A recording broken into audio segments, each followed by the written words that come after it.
Hey there, Sharon Horne-Ellstrom here. Welcome to day 1478 of What You Up To Now, documenting the journey, both offline and online, business journey primarily, but I also talk about other things. Shared 2 pieces of content today, made 2 different videos, one for Supersize Your Business, and that's for people that are growing and scaling and building their business. We talked about the idiom love at first sight, and then 12 signs that you're in love, and how do those relate to building and growing and supersizing a business. And for me, I can find a direct correlation to absolutely every one of those things. And then we talked about what do you do to keep the love going and growing for your business that you're building and supersizing and not losing the spark. So often, I'm divorced, I get it. We fall in love, we pick the person we want to spend the rest of our life with, and then life gets in the way, life changes, things happen, people change, and the spark is extinguished, can't say extinguished today, and gone. So how do we do that? So we talked about that with respect to business, and I'm hoping people will share how they keep their enthusiasm as they're growing and supersizing and building their business alive. Now, for our annual challenge, the BU 365-day challenge, do one thing every day that improves us.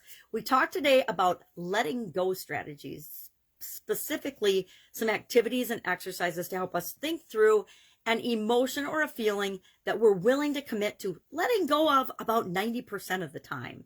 And since we have the power to define what things mean for us, different emotions and feelings, we can let go of the 90% that doesn't serve us and keep the 10% that protects us and keeps us safe.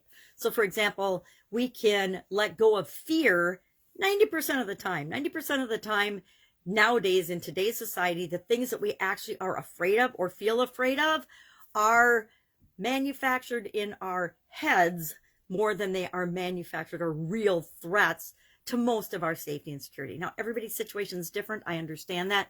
But in my life, there are very few, if anything, to be afraid of. I mean, the dogs will bark and scare me, but does that mean I need to run and hide or be in fear of my life? No, it just means I need my dogs to behave better and not bark and scare me at odd times over every little noise they hear. So we talked about that in our annual challenge. This segment, we're focusing on emotional well-being. Throughout the challenge this year, we are talking about the different areas and aspects of our life. We could just do a random thing every day, which is kind of what I've done the last 4 years. I've gone along with a journal book on a different topic, and every year I've had an annual challenge. I think the first one was to do one thing every day that scared me, to stretch my comfort zone. The next year was do one I think it was one thing every day that makes you happy. Then last year, COVID year, was do one fun thing every day, which was perfect with my 4, then 5-year-old granddaughter.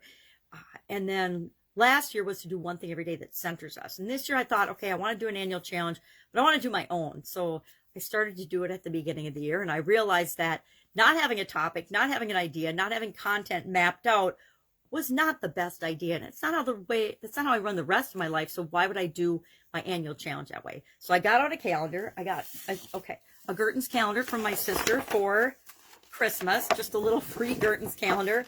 And I just started mapping out the topics. So every day we have, this is the overarching topic I'm going to talk about. It makes it a lot easier to plan and think about. It doesn't take a ton of time and energy because I'm pulling on my past experience, past tools and things, or things that I use all the time for myself and the people that I work with. So I'm just sharing them.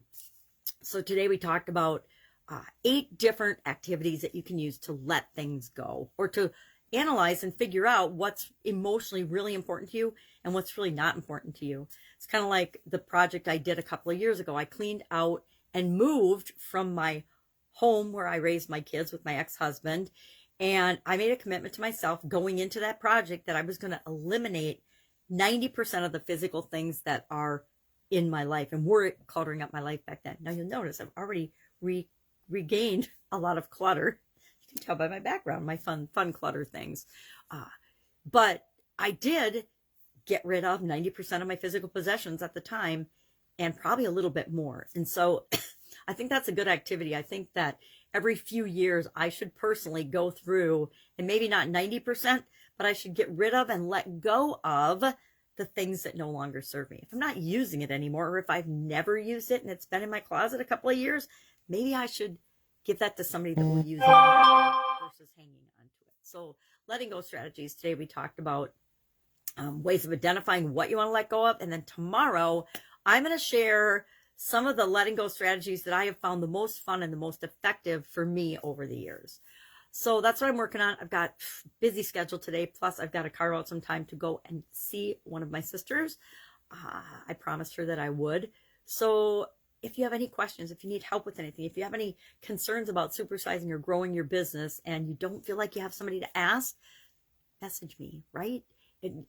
I'm not going to give you a ton of time, but I guarantee anything, any challenge you're facing, in 5 minutes, I can help you identify your next step. And all we ever need is to know, what do I need to do right now? What's my next step? We don't have to know all of the things and how the whole world's going to shake out, because things are changing all the time. And what our next step after the next step is might be totally different when we take that first step than if we never take that first step, or if we take the first step and the second step, and etc. So if I can help you in any way, ask. Otherwise, I'll be with you tomorrow. Have an absolutely fabulous day. Let go of the things that no longer serve you, and believe in love at first sight.